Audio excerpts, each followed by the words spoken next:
میں دھیمے سے کہتی ہوں، میں اس کام کے لیے بنی ہوں۔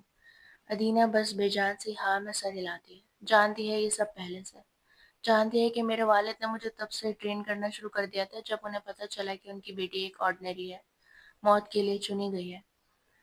وہ جانتی ہے کہ جب میں صرف 5 سال کی تھی میری زندگی بدل گئی تھی۔ والد نے مجھے اپنی گود میں بٹھایا، دھیرے سے کہا کہ میں الگ ہوں، کہ اگر مجھے ان کے ساتھ رہنا ہے تو مجھے وہ بننا پڑے گا جو میں نہیں ہوں۔ انہوں نے کہا یہ ہمارا چھپا ہوا کھیل ہے، ایک پریٹینڈ کا کھیل، اور اس کھیل میں وہ میرے لیے ایک رول پہلے ہی ڈیسائیڈ کر چکے تھے، زندگی بھر نبھانے کے لیے۔ سائیکک کیا ہوتا ہے ڈیڈی؟ یہ سوال آج بھی میرے ذہن میں تازہ ہے جبکہ اس بات کو 13 سال ہو چکے ہیں۔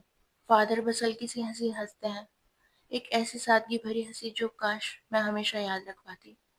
سائیکک، پی ڈی، ایک اسٹائلش لفظ ہے ان لوگوں کے لیے جو بہت مشاہدہ کرتے ہیں، ایسی طاقت جو اصلیت میں نہ بھی ہو تو بھی پریکٹس سے سیکھی جا سکتی ہے۔ تمہیں نیچرلی ملتی نہیں لیکن تم سیکھ سکتی ہو۔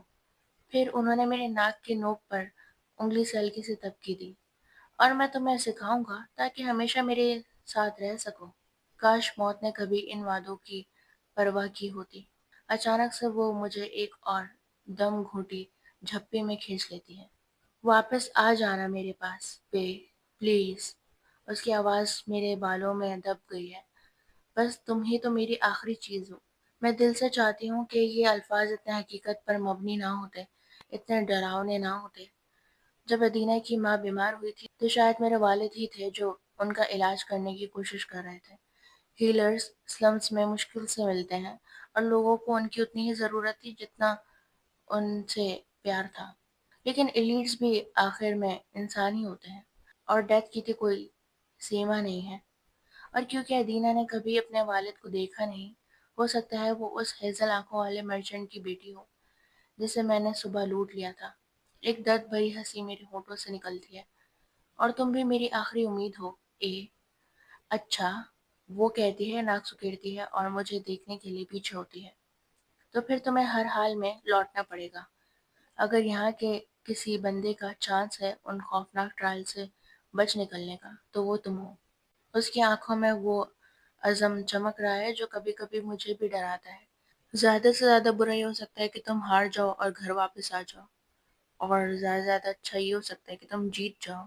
میں اس سوچ پر ہنسی روکتی ہوں، بیکار سی امید ہے، لیکن وہ مجھ سے اتنی ایمانداری سے کہہ رہی ہے کہ میں مسکرائے بنا نہیں رہ سکتی۔ میں پوری کوشش کروں گی تمہارے لیے، اے۔ میں گلا صاف کرتی ہوں اس بھری ہوئی گاٹ کو نکلتے ہوئے۔ میں ملنے آؤں گی، وعدہ کرتی ہوں، چل کر بھی آنا پڑا تو آؤں گی۔ وہ مسکراتی ہے، مجھے ایک آخری دفعہ گلے لگاتی ہے، پھر ہاتھ ہلا کر مجھے رخصت کرتی ہے۔ وہ فورٹ کے پیچھے اٹھ کر کھڑی ہوتی ہے اور چیخ کر کہتی ہے، یہ گڈ بائی نہیں ہے، یہ صرف ایک اچھا طریقہ ہے کہنے کا کہ پھر ملیں گے۔ وہی چیخی ہوئی لائن جو وہ سالوں سے کہتی آئی ہے، لیکن آج پہلی بار یہ اصلی گڈ بائی لگتا ہے۔ تم میری فیورٹ ہو، اے۔ میں چیختی ہوں، میری آواز اپنے آپ بھر آتی ہے۔ اور تم میری، پے۔ مسکراتے ہوئے میں آخری بار اسے دیکھتی ہوں، پھر اپنی نظر ہٹا لیتی ہوں اور لوٹ ایلی کے راستے بھاگتی ہوں۔ ایک لمحے کو سوچتی ہوں کہ سب سے بھاگ جاؤں، امپیریل سے، ٹرائل سے، قسمت سے۔ لیکن وہ خیال جتنا جلدی آتا ہے اتنی ہی جلدی چلے جاتا ہے۔ بھاگو گی تو مرو گی۔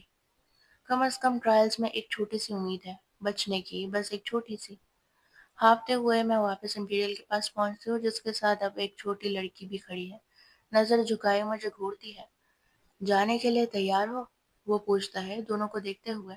میں بس سر ہلا دیتی ہوں جیسے کہ کوئی اور راستہ ہو۔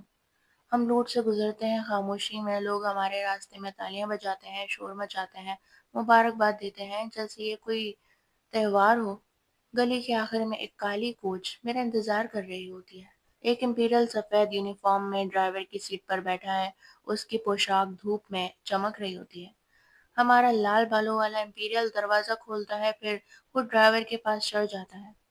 لڑکی اندر گھستی ہے اور میں اس کے پیچھے۔ دروازہ بند ہونے سے پہلے میں ایک آخری بار لوٹ ایلی کی طرف دیکھتی ہوں، پھر وہ دروازہ بند ہو جاتا ہے اور میں اپنی پرانی زندگی سے ہمیشہ کے لیے الگ ہو جاتی ہوں۔ کوچ کے اندر ہمیں ملائم کالے کشن سیٹس ملتی ہیں، اتنی نرم کہ میں کچھ پل کے لیے اس شہزادی جیسی سیٹ کو ہی گھورتی رہ جاتی ہوں۔ میں اتنی مصروف ہو جاتی ہوں اس فینسی چیز کو دیکھنے میں کہ مجھے پہلے تو وہ لڑکا دکھتا ہی نہیں جو سامنے بیٹھا ہوا ہے۔ اس کے بال براؤن ہیں، ڈھنگ سے سیٹ کیے ہوئے ہیں، آنکھیں گہری ہری، بالکل میری طرف ٹکی ہوئی۔ اس کی پوشاک سے صاف لگتا ہے کہ یہ کسی اچھے سلم ایریا کا ہے، شاید ڈیفینسو ٹائر میں آتا ہو۔ جیسے ہی کوچ جھٹکے سے آگے بڑھتا ہے میں فوراً دیوار پکڑ لیتی ہوں۔ چھوٹی جگہ مجھے پہلے ہی پسند نہیں اور چھوٹی حرکت کرتی ہوئی جگہ تو اس سے بھی زیادہ نہیں۔ میں گہرا سانس لیتی ہوں، خود کو سنبھالتی ہوں اور پھر اس بورڈ سی شکل والی لڑکی کی طرف دیکھتی ہوں۔ ہائے، میں کہتی ہوں، تھوڑا ماحول ہلکا کرنے کی کوشش میں۔ میں پہ مجھے پتا ہے کہ تم کون ہو، وہ بے دلی سے کہتا ہے اور فوراً اپنی نظر کھڑکی کے باہر کر لیتا ہے جیسے میرے ساتھ بات کرنا اس کے لیے وقت ضائع ہو۔ تم وہ لڑکی ہو جس نے پرنس کائی کی جان بچائی تھی، لیکن اس کی آواز میں وہ شک چھپا ہے، جیسے کہنا چاہتا ہوں ایسا کچھ بھی نہیں ہوا تھا، جیسے سب لوگوں نے دیکھا ہی نہ ہو۔ میں منہ کھولتی ہوں اور الفاظ بنا سوچے ہی نکل جاتے ہیں، بالکل صحیح، اور تمہاری کوئی پہچان نہیں ہے ورنہ میں تمہارا نام سن چکی ہوتی۔ اس کی آنکھیں فوراً میری طرف گھورتی ہیں، ناک پھلا کر۔ ایس ہوں میں، ایس ایلوے۔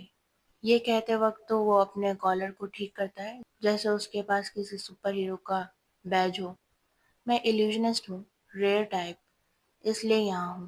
اس کی اسمائل ٹھنڈی ہے، آنکھوں کی طرح، اور مجھے وہ 20,000 شلنگز چاہیے تاکہ میں ان فلم سے نکل سکوں، تو جلد ہی سب مجھے جاننے لگیں گے۔ میں کبھی کسی ایلیوژنسٹ سے نہیں ملی لیکن جو سنا ہے اس سے تو یہ صاف ہے یہ لڑکا خطرناک ہے، چاہے ڈیفینسو ہو یا نہیں۔ تم کون ہو؟ وہ پوچھتا ہے میری بغل میں بیٹھی لڑکی سے۔ کیا کر سکتی ہو؟ وہ لڑکی ہم دونوں کے بیچ جھجکتی ہے، جیسے کہیں غائب ہو جانا چاہتی ہو، اور پھر وہ واقعی غائب ہو جاتی ہے۔ ایک پل میں وہ میرے بغل میں ہوتی ہے اور اگلے ہی پل میں خالی سیٹ نظر آتی ہے، پھر کچھ سیکنڈ بعد وہ واپس نظر آتی ہے، دھیرے دھیرے اپنی جگہ پہ مٹیریلائز ہوتی ہے۔ ویل، ہیرا ہوں، وہ ہلکی سی آواز میں کہتی ہے۔ اس کی گہری براؤن آنکھیں مجھ سے ملتی ہیں جب وہ اپنے کالے بالوں کا ایک ریشہ کان کے پیچھے کرتی ہے۔ اس حرکت میں کچھ جانا پہچانا سا لگتا ہے، ہو سکتا ہے وہ ان پاپولر ویلز میں سے ہو جو سڑک پہ جادو دکھاتی ہے۔ میں پیڈن ہوں، میں کہتی ہوں، جب کوچ کی چیچی کرتی ویلز پتھر بھرے راستے پر گرجتی ہیں۔ تمہاری پاور کیا ہے؟ ہیرا پوچھتی ہے معصومی سے۔ سائیکک، میں کندھے اچکاتی ہوں جیسے یہ بات چھوٹی ہو۔ زیادہ کچھ نہیں، بس لوگوں کے اسٹرانگ ایموشنز محسوس کرتی ہوں اور کبھی کبھی کچھ فلیشز ملتے ہیں، بس اتنا ہی۔ جھوٹ، تمہارے پاس کچھ بھی نہیں۔ ریئلی؟ ہیرا کی آنکھیں گول ہو جاتی ہیں، شاید اس بات پہ حیران ہو کہ کوئی اتنی کمزور سی منڈین پاور کے ساتھ ٹرائلز تک پہنچ گئی، وہ بھی ایک سائلنسر کو ہرا کر۔ یہ ایک انکنٹرولیبل مینٹل ایبیلٹی ہے، میں کہتی ہوں، بالکل ویسے ہی جیسے کوئی کسی بورنگ ٹروتھ کو بتا رہا ہو۔ وہی وجہ تھی کہ جب میں نے پرنس کائے کو بچایا تھا، سائلنسر میری سوچ میں گھس نہیں پایا۔ میں اس کی طرف ایک تیز نظر ڈالتی ہوں، ایک ایسی نظر جو کہہ رہی ہو، سمجھی؟ شاید اسی وجہ سے لوگ مجھے ٹرائلز میں دیکھنا چاہتے ہیں۔ ایس، دا ایس، نام کے ساتھ ہی ایٹیٹیوڈ، ناک سے ہنسی اڑاتا ہے۔ وہ صرف اس لیے چاہتے ہیں کہ تمہیں پرجنگ ٹرائلز میں مرتے ہوئے دیکھیں، منڈین۔ میں اس کی طرف دیکھتی ہوں، بالکل شانت، پھر دھیرے سے میری مسکراہٹ ابھر کے ہونٹوں تک پہنچتی ہے، چھوٹی سی لیکن کافی۔ اوہ، موسٹ ڈیفینیٹلی، میں کہتی ہوں، جیسے یہ کوئی بڑی بات نہ ہو، لیکن کم از کم وہ مجھے دیکھ تو رہے ہوں گے۔